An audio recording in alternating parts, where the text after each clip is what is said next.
BNP শুধু নির্বাচনের কথা বললে বাংলাদেশের মানুষ আশাহত হয়, এমন একটি মন্তব্য করেছেন সার্জিস আলম।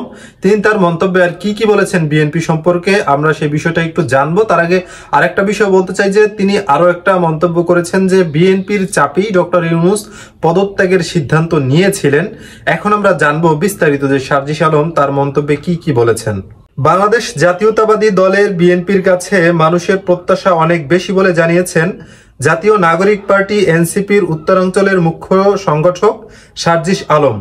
শুক্রবার 23 মে সামাজিক যোগাযোগ মাধ্যমে তার ভেরিফাইড ফেসবুক স্ট্যাটাসে তিনি এ প্রত্যাশার কথা জানান।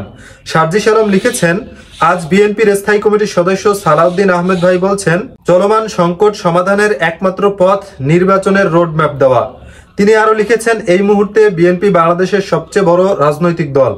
সেই হিসেবে তাদের কাছে আমাদের এবং বাংলাদেশের মানুষের প্রত্যাশা অনেক বেশি, তাদের দায়বদ্ধতাও সবচেয়ে বেশি। সমাধানের একমাত্র পথ হিসেবে যখন নির্বাচনী রোডম্যাপের কথা বলা হয়, তখন জুলাই অভ্যুত্থানে অংশগ্রহণ করা সাধারণ জনগণ আশাহত হয়, শহীদ পরিবারের সদস্যরা আশাহত হন, আহত যোদ্ধারা আশাহত হন। কোটি মানুষ যে আকাঙ্ক্ষাকে সামনে রেখে 5 আগস্ট জীবনের মায়া না করে রাজপথে নেমেছিলেন, তাদের স্বপ্ন ভঙ্গ হয়। বিএনপির স্থায়ী কমিটির সদস্য সালাউদ্দিন আহমদ সহ দলের প্রতি নিজের আহ্বান জানিয়ে সার্জিস আলম লেখেন, নির্বাচনের রোডম্যাপের পাশাপাশি আমরা গণহত্যার বিচারের রোডম্যাপ চাই, দেশের মৌলিক সংস্কারের রোডম্যাপ চাই, জুলাই গণহত্যার নির্দেশনা, খুনি হাসিনার বিচারের রোডম্যাপ চাই। এত বড় একটি গণ অভ্যুত্থানের পর বিএনপির মতো একটি বড় দল যদি সবকিছু বাদ দিয়ে শুধু নির্বাচন নিয়ে কথা বলে, তাহলে আমরা আশাহত হই, বাংলাদেশ আশাহত হয়। তো সার্জিস আলম যে কথাটা বলেছেন তিনি খুবই একটি খাঁটি কথা বলেছেন, কারণ মানুষ আসলে কোন পর্যায়ের বিরক্ত হয়ে, কোন পর্যায়ের জুলুমের শিকার হয়ে বুলেটের সামনে এভাবে 2 হাত প্রসারিত করে দিয়ে বুক টান করে বন্দুকের সামনে নিজের সিনাকে উঁচু করে দিয়েছে। তখন কি স্লোগান দিয়েছিল আপনাদের কি মনে আছে?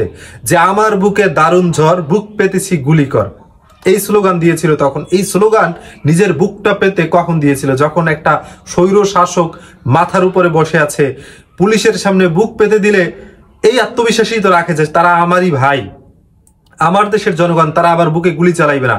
কিন্তু তারপরেও তারা গুলি চালাইছে, তারা আবু সাইদকে মারছে, আবু সাইদের মতো হাজারো যুবককে তারা শহীদ করেছে, তাদের গুলিতে ঝাঁঝরা করে দিয়েছে তাদের বুক, পিঠ, মাথা, তাদের চোখ, কান, সবকিছু তারা ঝাঁঝরা করে দিয়েছে তাদের বুলেটে।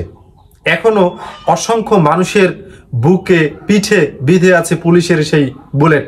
অথচ এখন বিএনপি নির্বাচনের জন্য পাগল হয়ে গেছে। তারা কোন কারণে বুলেটের সামনে মাথা পেতে দিল, বুক পেতে দিল, পিঠ পেতে দিল, সেটা বিএনপি একবারও চিন্তা করছে না।